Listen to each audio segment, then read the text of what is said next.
So recently, Nintendo has decided to add Game Boy and Game Boy Advance games to the Nintendo Switch Online service, just like how they did with NES, SNES, and N64 games. Well, I guess Sega Genesis too, but basically, they decided to bring all of this stuff over, and it kind of warrants us to reevaluate the value of the Nintendo Switch Online expansion pack. Because if you don't already know, the Game Boy games you can play with the regular Nintendo Switch Online membership.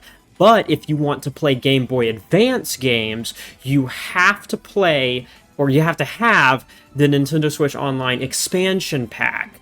So, obviously, there was a lot of criticism when this expansion pack first came out, especially with its pricing and what it offered. And since it's been basically like 1.5 years since the expansion pack originally came out, we're going to evaluate if it's still actually, if now maybe it holds any value. And TLDR, no, it doesn't hold any value. Well, it does hold some value, but not for the price. It's way too expensive for everything that it has. But it doesn't matter, because there's always going to be people who are defending companies' decisions like this, will defend them to charge more money for stuff that doesn't warrant it. But it doesn't matter, because what I'm going to do is go over kind of what Nintendo Switch Online mainly is, and then show why the expansion pack, as a result, is a ridiculous price. So, right now, I'm on the Nintendo Switch Online website where you can compare membership plans. And you can see that for individual, now, by the way, I do have a family membership because I have other people on it. But we're, right now, just going to focus on the individual cost for people. So, Nintendo Switch Online default is $20 a year. Now, compared to something like Xbox Live, where it's like $120 a year, this is an amazing value.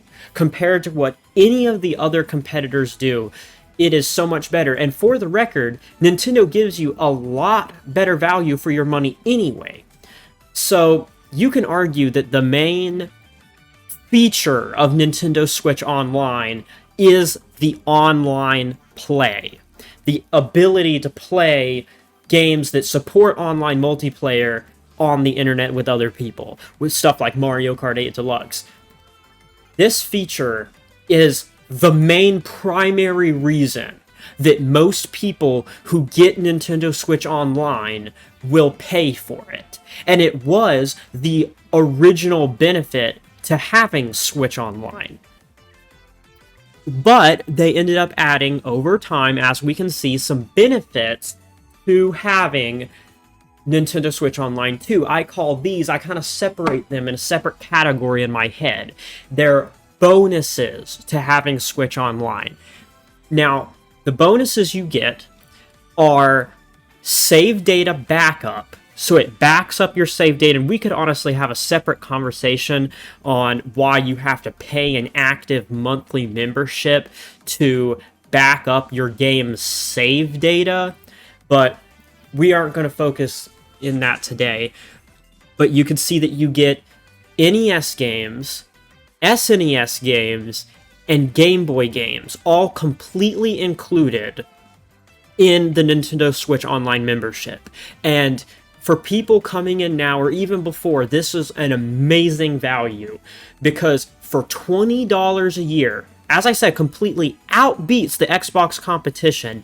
You get a large selection of these old classic games that a lot of people who probably have Switch Online never actually grew up playing. I know I didn't. I never had an NES or an SNES. I didn't even have an N64 or a GameCube. The first one I had was a Wii, but I still enjoy going back and playing things like the original Yoshi's Island or Super Mario World. I was even playing, Super Mario Kart the other day.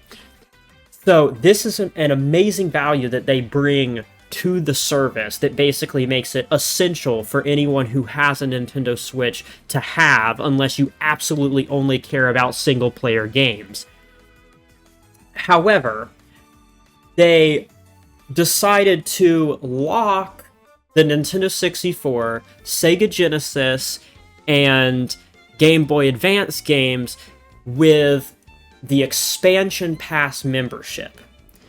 And along with that, they also have 3 DLCs from Nintendo games that you get included.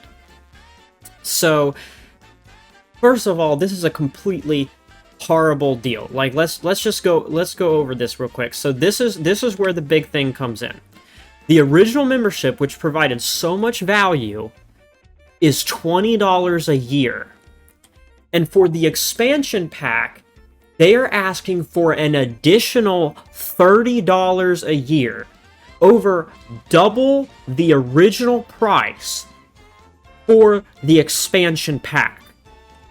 This is now getting into basically paying a full game per year for this stuff territory, which, once again, compared to the Xbox, is still not that bad. This is still less than half the price of what Xbox charges for their basic Xbox Live Gold, which isn't even the main thing that they're pushing anymore, because they want you to get Xbox Game Pass for $15 a month. But it doesn't matter, because what we're doing, people have to remember, is you have to compare it to the original service that you're getting. So, first of all, let's not even talk about the stupid Nintendo 64 and Game Boy Advance games yet. Let's focus on the 3 DLCs that you get, because this has got to be the stupidest thing that you can tell that they were clearly just trying to add stuff in here to make it seem like a better value. Like, you can see I have the 3 DLCs that are included with the expansion pass. And this is why this is stupid. So, look at the price of these. Like, Splatoon 2 Octo Expansion is $20. The Animal Crossing DLC is $25. And the Booster Course Pass is $25.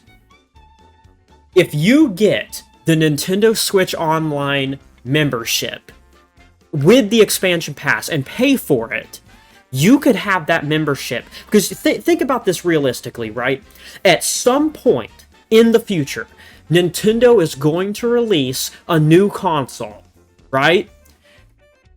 When they release that new console, you are probably going to stop paying for Nintendo Switch Online. At some point, people are going to stop paying for the online service. Like, it is not going to be an inevitable thing, but I can guarantee you that people are not just going to stop playing these games. Here's what's going to happen. Let's say that in exactly 5 years from now, Nintendo releases a new console and you decide to cancel your expansion pass membership. You've had the membership for 5 years, and then you decide to boot up Mario Kart 8 Deluxe, and boom! You don't have the DLC, you can't play any of the new courses, and now, if the eShop is even still up, you have to go and spend $25 on the DLC anyway.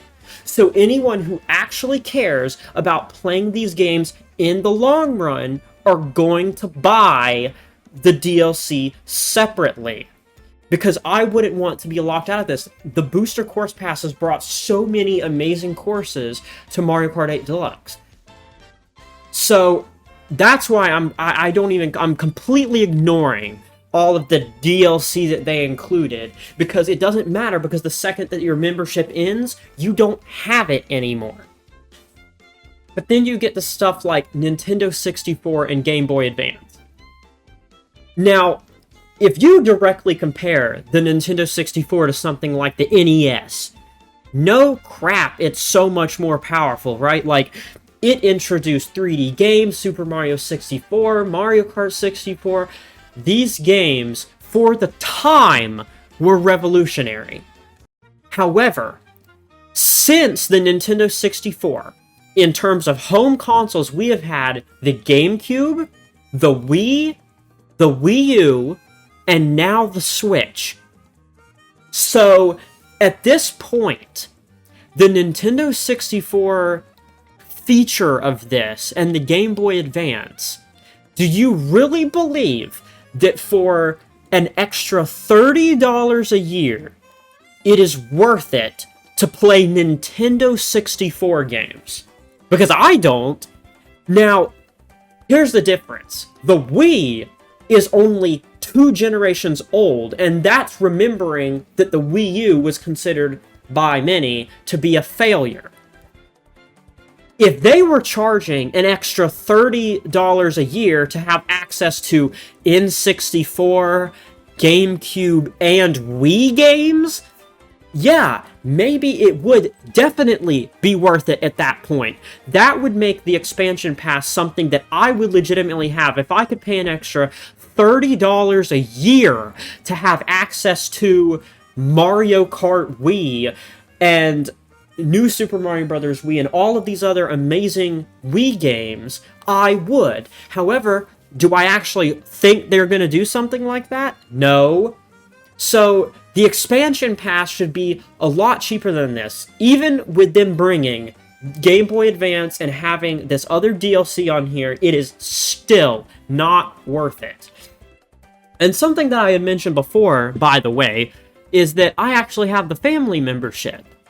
So if I turn this on, you can see that now it is $80 a year for me to get this. And this is exactly why I can't, because I'm already paying $35 a year for the regular service. I am not about to pay $80 a year just so that I can give access to everyone who has this service the ability to play Nintendo 64 games.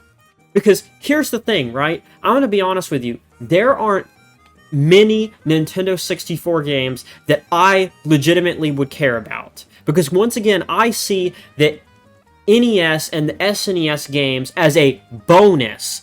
The ability that I can go and play these games that I haven't really played much. I see those as benefits. But if I have to go out of my way to pay more, that's where you have to provide me some high value.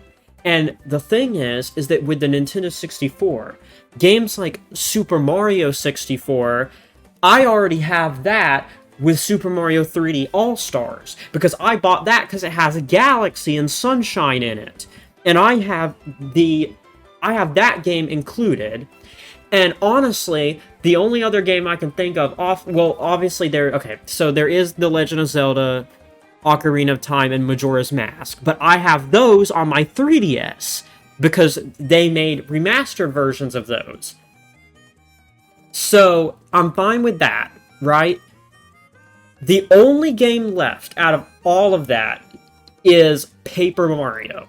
That is the only other game that I would care about playing, and they haven't brought that to anything else. But I also just have it on my Wii U.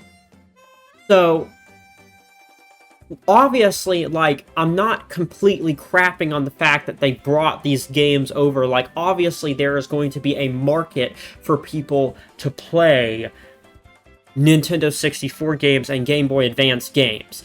Stuff like Legend of Zelda: The Minish Cap, I probably would actually want to play that game. The problem is I don't want to pay this amount. If anything, going back to the individual membership, the expansion pack should be maximum $10 more a year. It should be $30 a year maximum, and that's including the fact that hopefully at some point they'll bring GameCube. Because I wouldn't mind if they slowly increase the price of the expansion pack. Or, for the record, why couldn't they just charge extra little DLC prices? Say, oh, you have Switch Online. Oh, we're bringing in N64 and it will cost you an extra $5 a year to get this. Would you like to add it on to your membership? That is justified, because a lot of people I know, because I know from other people, that they really just want the N64 and that's it. They don't care about the Game Boy Advance. They don't care about all of these other DLCs included. They don't even care about the Sega Genesis. They just want Nintendo 64. And you're telling them they have to pay more than double the price per year. No, that's stupid. And Nintendo, Look, I love you. I'm gonna see the Mario movie coming out, but this has got to be the stupidest decision that you have made anytime recently. But you make a lot of stupid decisions sometimes, though.